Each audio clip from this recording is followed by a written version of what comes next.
Hello everyone, welcome back to another Pokemon The Series, the beginning episode talks. If I sound a little bit differently, that's because of the fact that my cable for my mic broke in between the last and this episode. So I have to use my backup cable, and I won't be able to get a new one for a little bit. So for the remainder of this, the beginning series at least, I might be sounding like this. So I apologize. I know it sounds a little bit differently, but hopefully we can still make it through. So let's get into the episode of the day, which is the Showdown at Corral, which is a bit of a weird episode, but that's only because of the fact of dub versus sub. We'll get into that later. So this episode starts off with Ash dreaming of the Pokemon League, but when he throws his Pokeball, the Pokeball revolts and returns and catches him instead. But then he wakes up and Mr. Mime is vacuuming his face because of the fact that Mr. Mime helps around the house. Such a nice Mr. Mime. I love Mr. Mime because of that. So then it is time to head to Professor Oak and learn about the Pokemon League.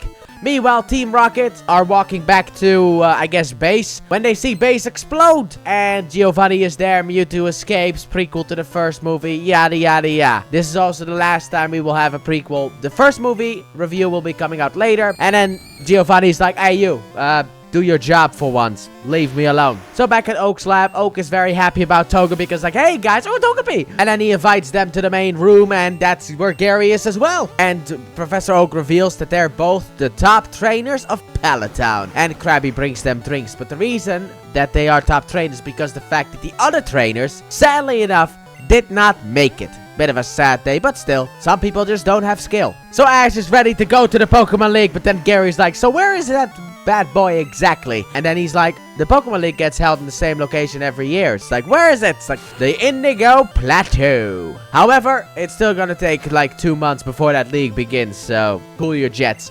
Instead, you can use that time to train. By the way, when the original series was airing, there was never really, like, Pokemon at max was supposed to have 2 generations. And then it became a phenomenal hit, so it became all the generations that we have now. But it wasn't initially supposed to be 2, so time progressing isn't really such a weird thing in the anime until we get that later on, where it's like he's 10 forever. So Team Rocket head over to Ash's home in order to figure out where he is, or at least, you know, to capture his Pokemon. However, the boy ain't here, and also Mr. Mime just swipes them away with a broom. He's just brooming the whole street, basically.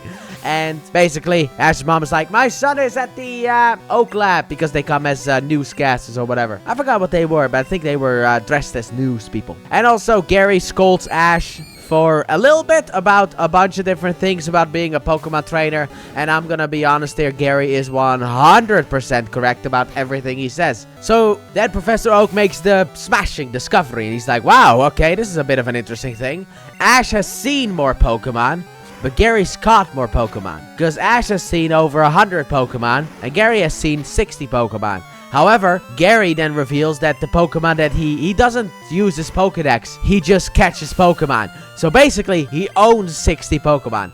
And then, time to show off the Pokemon, so they head over to the Pokeball area, and we see a bunch of Safari Balls, which in the dub, this is the only time you'll see Safari Balls, and in the sub, this is the last time, and also in the dub, last time you will see Safari Balls, because after this point, every time Ash sends a Tauros into battle, it's in a regular Pokeball. The only Pokemon that Ash owns that has a different type of Pokeball that actually shows up is Totodile. And technically also Naganadel, but we're not going to talk about that till way later. And that was a release Pokemon, so that counts a little bit differently. But Totodile is the only Pokemon that Ash owns that is in a different Pokeball forever. Tauros, sadly enough, gets reduced to Pokeball. However, it could be a reference to the fact that if you have the Virtual Console, any Pokemon caught in the games gets put in a Pokeball. The problem is that gets done in Generation 2 as well, so thought I'd mention it. Also, Gary has over 200 Pokemon. And then Ash is like, I guess you're not friends with your Pokemon, which takes Gary a bit by surprise. So that's interesting. He doesn't really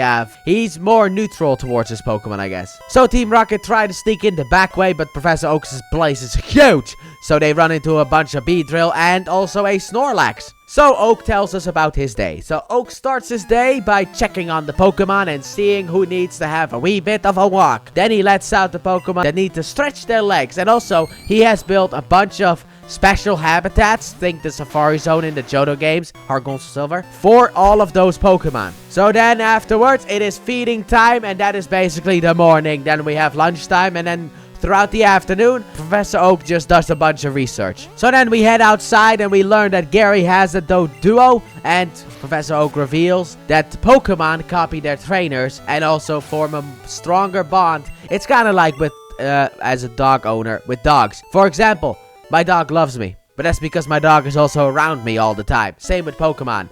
Pokemon will start to act like their trainers, in that sense, Ash and Pikachu, but also love the trainers more, the more that they are around them. And since Ash doesn't use Krabby or Muck, they're both very attached to Professor Oak. Speaking of which, hey Muck, how you doing? So he charges at Professor Oak. Meanwhile, Team Rocket has found a Rocky problem as Jesse holds the Geodude and throws it away, then picks up a Sandshrew on accident and gets scratched in the face, and then an Onix chases them. So after that, Gary wants to have a Pokemon battle with Ash, and Ash fully agrees until it's interrupted by an explosion which was caused by Team Rocket and some Voltorb and Electrodes. So then Ash and Gary get ready for a battle with Team Rocket after obviously Gary and Professor Oak are shocked by Meowth being able to talk. However, before the battle can happen, a bunch of Tauros crash through the fence and just hit Team Rocket away. And then Ash in the dub is like, wow, that's great that those Tauros happened. I mean, Gary and I didn't really do anything, so that's a bit of a shame. It's like, those belong to you. But that's because of the fact that the Safari Zone episode never aired,